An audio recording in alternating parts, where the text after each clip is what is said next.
Hello everyone. आज हम 10th class की साइंस का सेकंड चैप्टर की बैक एक्सरसाइज करेंगे। तो इसका क्वेश्चन नंबर फर्स्ट है, a solution turns red litmus blue, its pH is likely to be. एक सॉल्यूशन है जो रेड लिटमस को ब्लू में चेंज कर रहा है। आपने क्या देखा था, एसिड और बेस देखे थे। एसिड क्या करते थे भाई, एसिड ब्लू लिटमस पेपर को रेड में चेंज करता था और बेस रेड लिटमस पेपर को ब्लू में चेंज करता था। अब उसने क्या पूछा है, a solution turn red litmus blue, red को ब्लू में चेंज कर रहा है। तो इसका मतलब सॉल्यूशन क्या हमारा, सॉल्यूशन के अंदर क्या है, बेस है, बेस है। तो इसका मतलब उसका पीएच क्या होगा, 7 से ऊपर होगा। 7 से ऊपर देख लो, 7 से ऊपर यानी कि 10 इसका क्या होगा, आंसर होगा। Second question, a solution react with crushed egg shell to give a gas that turns lime water milky, the solution containing. कह रहा है कि एक सॉल्यूशन है जो रिएक्शन करता है कस्ड एग सेल के साथ और लाइम वाटर, एक गैस निकलती है जो लाइम वाटर को मिल्की करती है। तो इसका कह रहा है कि वो सॉल्यूशन कौन सा है, सॉल्यूशन के अंदर क्या है। तो भाई हमारी जो कस्ड एग सेल होती हैं उसका फॉर्मूला होता है वो कैल्शियम कार्बोनेट होता है उसके अंदर, ठीक है। और जब ये HCl के साथ रिएक्शन करेगी, इनमें से कौन सा होगा, ठीक है। जब वो HCl के साथ रिएक्शन करेगी एसिड के, ये क्या है, बेस है, ठीक है। जब ये एसिड के साथ रिएक्शन करेगा तो इसमें क्या बनेगा, इसमें से कार्बन डाइऑक्साइड गैस निकल जाएगी, इसमें से कार्बन डाइऑक्साइड, कैल्शियम क्लोराइड निकल जाएगा और वाटर निकल जाएगा। तो यहाँ पे क्या है, एसिड है हमारा। तो एसिड इनमें से देख लो कौन सा है, HCl है। कौन सा है, HCl है। अब थर्ड क्वेश्चन कौन सा है, थर्ड क्वेश्चन क्या कर रहा है, थर्ड क्वेश्चन में कह रहा है 10 ml of a solution of sodium hydroxide is found to be completely neutralise by 8 ml of given solution of HCl। एक हमारे पास सॉल्यूशन है NaOH उसमें और HCl है। कह रहा है कि NaOH जो है वो 10 ml है और HCl है जो वो 8 ml है। ये दोनों आपस में न्यूट्रलाइज कर रहे हैं, न्यूट्रलाइजेशन रिएक्शन हो रही है, ठीक है। फिर कह रहा है कि if we take 20 ml of the same solution of NaOH, अगर कह रहा है कि हम NaOH की 20 ml ले लें, the amount of HCl the same solution as before, अगर सेम सॉल्यूशन बनाए तो रिक्वायर टू न्यूट्रलाइजेशन। अगर हम NaOH की 20 ml ले लें तो HCl कितना लेना पड़ेगा ताकि वो न्यूट्रलाइज हो जाए। देखो हमारा सोडियम हाइड्रोक्साइड हाइड्रोक्लोरिक एसिड को न्यूट्रलाइज कर रहा था, कब कर रहा था, जब 10 ml उसके थे, 8 ml उसके थे। जब हमने सोडियम हाइड्रोक्साइड को डबल कर दिया तो इसका मतलब हम हाइड्रोक्लोरिक एसिड को भी डबल करेंगे, ये कितना हो जाएगा, 16 ml हो जाएगा। तो इसका आंसर क्या होगा, 16 ml। Which one of the following types of medicine is used for treating indigestion. Indigestion के लिए कौन सी मेडिसिन चाहिए, इनडाइजेशन यानी कि डाइजेशन नहीं हो रहा है तो क्या बनती है, एसिडिटी बनती है। क्या बनती है, एसिडिटी। और एसिडिटी के लिए क्या चाहिए, एसिड का एंटी यानी कि एंटा एसिड, ठीक है। इसका आंसर क्या होगा, एंटा एसिड। फिफ्थ क्या है, write word equation and then balance the following equation.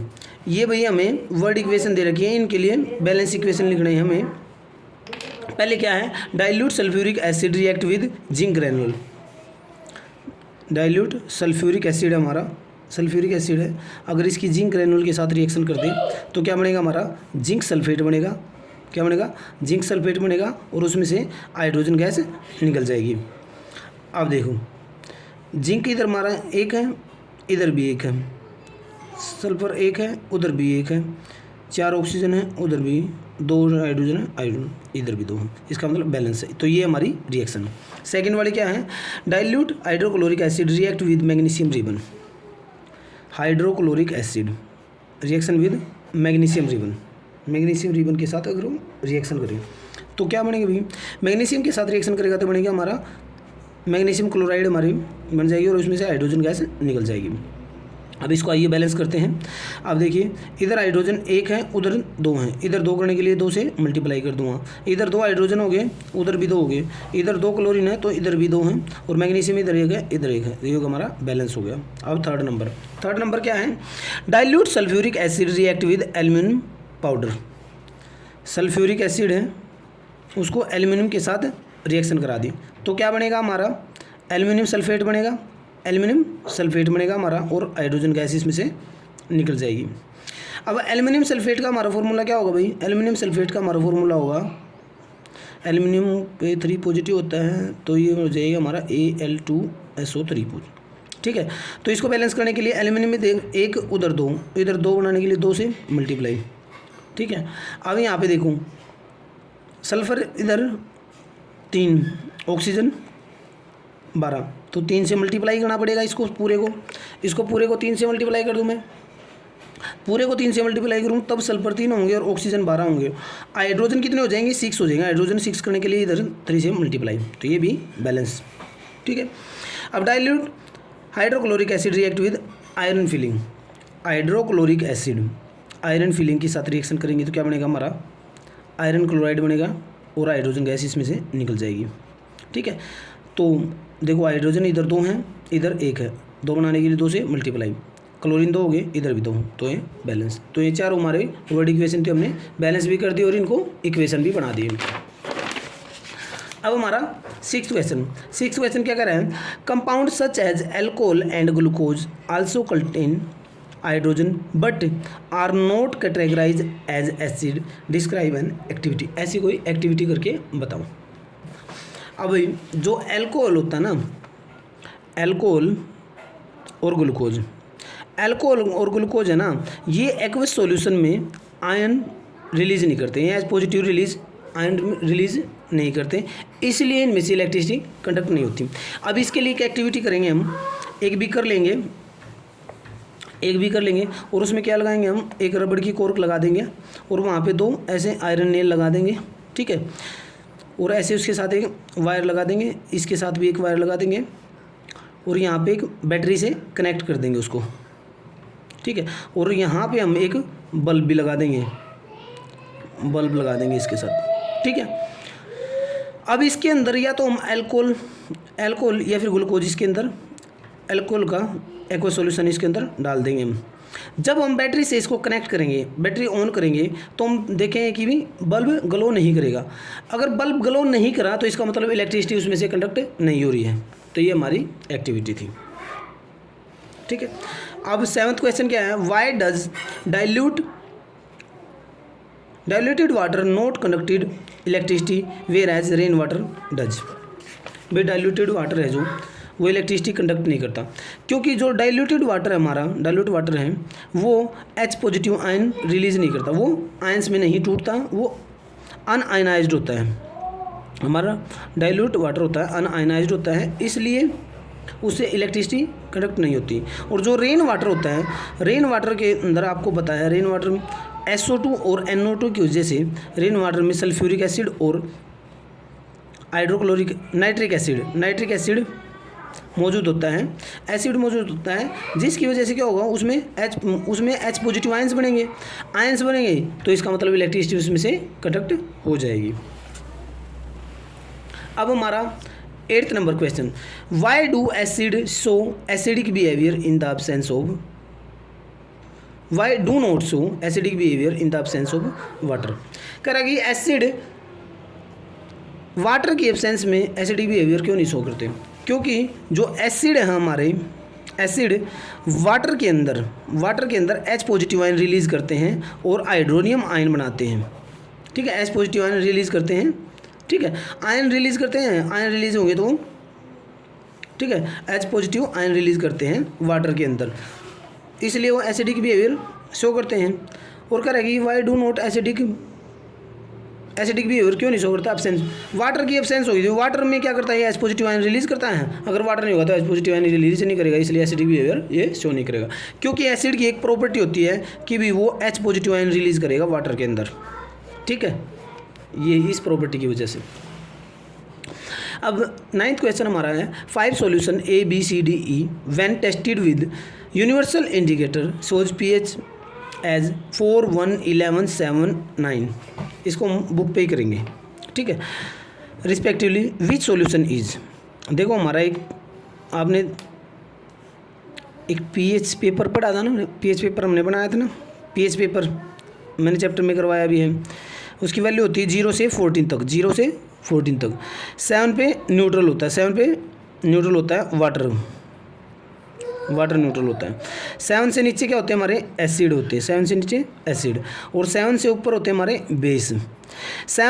14 की तरफ जितना ज़्यादा 14 की तरफ उतना ही स्ट्रॉन्ग बेस, और 0 की तरफ जितना ज़्यादा उतना ही स्ट्रॉन्ग एसिड। अब इन सभी में इनकी वैल्यू देख लें। न्यूट्रल किस पे होगा हमारा, 7 पे भी, किस पे होगा, 7 पे, यानी कि कौन सा नंबर है, ABCD, यानी कि D सॉल्यूशन हमारा, जो सॉल्यूशन D है हमारा वो क्या है, उसकी वैल्यू 7 है, और जो क्या है न्यूट्रल है। अब स्ट्रॉन्ग एल्कलाइन कौन सा होगा भाई, स्ट्रॉन्ग एल्कलाइन जिसकी 14 की तरफ ज़्यादा वैल्यू, यानी कि एल्कलाइन मतलब बेस, स्ट्रॉन्ग बेस, यानी कि जिसकी वैल्यू 9 कौन सा, E सॉल्यूशन E है जो हमारा, वो है वही स्ट्रॉन्ग एल्कलाइन। इसकी वैल्यू कितनी है, 9, ओ सॉरी 11 वाला होगा भाई, 11 सबसे ज़्यादा वैल्यू कौन सी है, 11 वैल्यू है, और 11 वैल्यू किसकी है, C की है, C की। स्ट्रॉन्ग एसिडिक 0 की तरफ सबसे कम वैल्यू किसकी है, 1 की, सबसे कम वैल्यू कौन सी है, 1 की। B सॉल्यूशन हमारा B सॉल्यूशन हमारा, इसकी 1 value strong acidic. Weekly acid कौन सा होगा, वीकली एसिड वो होगा भाई जो 7 के आसपास होगा। 7 के आसपास कौन है, 9 है, तो 9 यानी कि E solution 9 weekly acid. Weekly acid 7 के आसपास, इधर 6, 4 यहाँ पे क्या होगा, 4 A होगा 4, और वीकली बेस क्या होगा, 7, 8, 9 E, ठीक है। तो ये सारे आंसर, ठीक। Neutral 7 value, strong alkaline 11 value, strongly acid 1 value, weekly acid 4, और weekly base 9। Arrange the pH in increasing order of hydrogen ion concentration. Hydrogen ion की कंसंट्रेशन के अकॉर्डिंग इंक्रीजिंग ऑर्डर में किसके पास ज़्यादा हाइड्रोजन आयन की concentration होगी। तो increasing order में क्या होगा, सबसे पहले क्या होगा, 11, सबसे पहले आएगी वैल्यू 11, 9, 7, 11 आई, 9 आई, 7 आई, फिर 4 आएगा, फिर 1 आएगा। ये होगा इंक्रीजिंग ऑर्डर में। 10th नंबर क्वेश्चन क्या है, equal length of magnesium ribbon are taken in test tube A and B। मान लिया टेस्ट ट्यूब A है और टेस्ट ट्यूब B है, ठीक है। मैग्नीशियम रिबन की कह रहा है कि इसमें भी इतना मान लिया मैग्नीशियम रिबन, इसमें भी, दोनों की सेम लेंथ हमने दोनों टेस्ट ट्यूब में रख दी। Hydrochloric acid is as added a में कह रहा है कि हाइड्रोक्लोरिक एसिड रखा हमने, वाइल एसिटिक एसिड है रखा हमने, इसमें रखा हमने acetic acid is added to the test tube B। Amount of concentration taken for both acid are same. कह रहा है कि दोनों की अमाउंट हमने और कंसंट्रेशन सेम ली, जितना ये एसिडिक उतना ये एसिडिक, ये स्ट्रॉन्ग, ये स्ट्रॉन्ग है तो ये भी हमने स्ट्रॉन्ग लिया है। और क्या कहा है कि इनकी अमाउंट भी सेम लिया, मान लिया ये 5 ml लिया तो ये भी 5 ml लिया, दोनों सेम लिए हैं। In which test tube will the freezing occur more vigorously and why. भाई कह रहा है कि जल्दी रिएक्शन किस में होगी, जल्दी रिएक्शन होगी हमारी A में, क्योंकि जो A हमारा क्या है वो स्ट्रॉन्ग एसिड है, क्या है, स्ट्रॉन्गली एसिड है, और जो एसिटिक एसिड होता है वो वीक एसिड होता है, क्या होता है, वीक एसिड होता है, ठीक है। ये स्ट्रॉन्ग एसिड है तो मैग्नीशियम के साथ जल्दी रिएक्शन करेगा और क्या बनेगा, मैग्नीशियम क्लोराइड बनाएगा और हाइड्रोजन गैस इसमें से निकल जाएगी। तो A नंबर वाली टेस्ट ट्यूब हमारी उसमें जल्दी रिएक्शन होगी।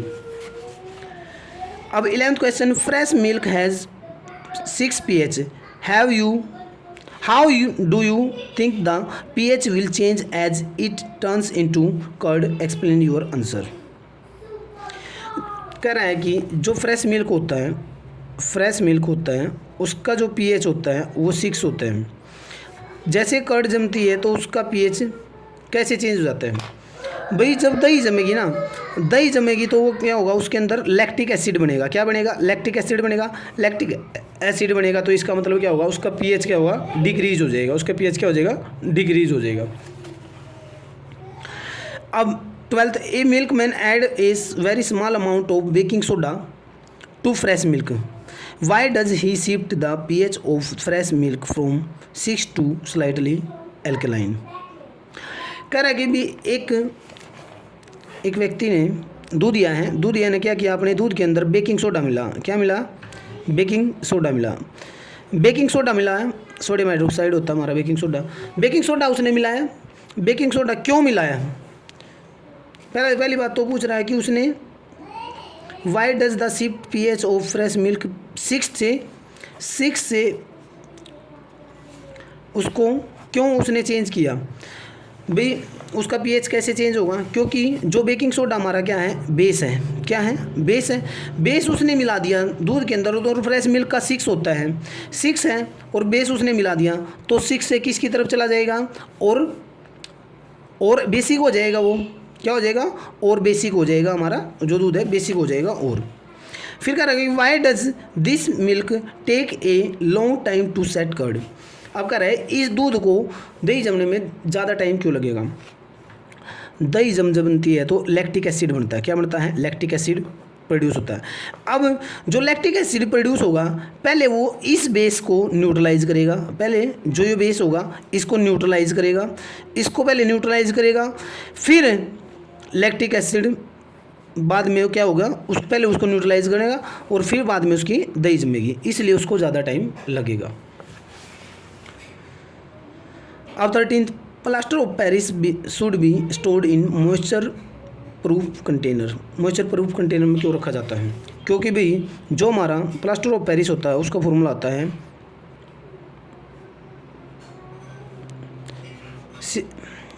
CaSO4 × ½ H2O। ठीक है, जब इसमें 1.5 मोलिक्यूल पानी का मिलता है तो ये हार्ड जिप्सम में चेंज हो जाता है। किस में चेंज हो जाता है? हार्ड जिप्सम में चेंज हो जाता है। बिल्कुल उसके हार्ड कलम्स बन जाते हैं। ठीक है, इसलिए जब वो क्या होगा, नमी के साथ रिएक्शन करता है तो एकदम से क्या होगा, वो कलम्स में कन्वर्ट हो जाता है। इसलिए कह रहा है कि उसको मॉइस्चर प्रूफ कंटेनर में रखना चाहिए ताकि वो पानी के साथ मॉइस्चर के साथ रिएक्शन ना करे। 14th, what is a neutralisation reaction. Neutralisation reaction क्या भी, एसिड जब बेस के साथ रिएक्शन करेगा तो क्या बनेगा, साल्ट बनेगा और उसमें से वाटर निकलेगा। जैसे HCl है, सोडियम हाइड्रोक्साइड के साथ रिएक्शन किया तो क्या बना, हमारा NaCl बना और उसमें से वाटर निकल गया। ये neutralisation reaction. Give two example. ठीक है, एक तो ये दे दिया हमने, एक और न्यूट्रलाइजेशन रिएक्शन का एग्जांपल, जैसे सल्फ्यूरिक एसिड है मेरे पास, क्या है, सल्फ्यूरिक एसिड है और मैग्नीशियम हाइड्रोक्साइड है। क्या है, मैग्नीशियम हाइड्रोक्साइड है। तो क्या बनेगा, मैग्नीशियम सल्फेट बनेगा। ठीक है, मैग्नीशियम सल्फेट बनेगा और इसमें से क्या निकल जाएगा, वाटर के दो मोलिक्यूल वाटर के निकल जाएंगे यहाँ से। ठीक है, अब next, give 2 important use of washing soda and baking soda. Baking soda और वॉशिंग सोडा के 2 इम्पोर्टेंट यूज लिखो। तो बेकिंग सोडे और वॉशिंग सोडा के हमें दो इम्पोर्टेंट यूज बताने हैं। अच्छा भाई, यहाँ पे एक छोटी सी मिस्टेक, शायद बेकिंग सोडे का मैंने फार्मूला गलत बता दिया था। बेकिंग सोडे का फार्मूला होता है sodium bicarbonate NaHCO3। Sodium hydrogen carbonate भी बोल देते हैं इसको और सोडियम बाइकार्बोनेट भी बोल देते हैं। अच्छा, uses of washing soda. Washing soda के यूज़ क्या है अभी, वॉशिंग सोडा किसके, वॉशिंग सोडा क्या होता है हमारा, क्लीनिंग एजेंट होता है। क्या होता है, क्लीनिंग एजेंट। हम कपड़े धोने के काम आता है, हमारा कपड़े धोने के काम आता है हम। ठीक है, इसको वाटर की हार्डनेस को रिमूव करने के लिए भी यूज़ कर सकते हैं। दूसरा, ग्लास, सोप और पेपर इंडस्ट्री में भी वॉशिंग सोडा को यूज़ किया जा सकता है। अब बेकिंग सोडा के यूज़ क्या भी, बेकिंग सोडा के ये नॉन कोरोसिव बेस होता है, नॉन कोरोसिव बेस होता है और इसको हम जब हीट करते हैं तो बेकिंग के लिए, बेकिंग सोडा को हम बेकिंग के लिए, ब्रेड बटन ये होता है ना, ब्रेड बिस्किट वगैरह बनाने के लिए इसको यूज़ करते हैं। और इसको सोडियम हाइड्रोक्साइड है जो बेकिंग सोडा है, इनो में भी यूज़ होता है, NaHCO3 इनो के अंदर भी होता है, एंटासिड, और ये फायर एक्सटिंग्विशर में भी यूज़ होता है। ओके स्टूडेंट, ये थी हमारी सेकंड चैप्टर की बैक एक्सरसाइज। आई होप आपको अच्छे से समझ में आएगी। Thanks for watching video. Please अच्छा लगे तो कमेंट करें।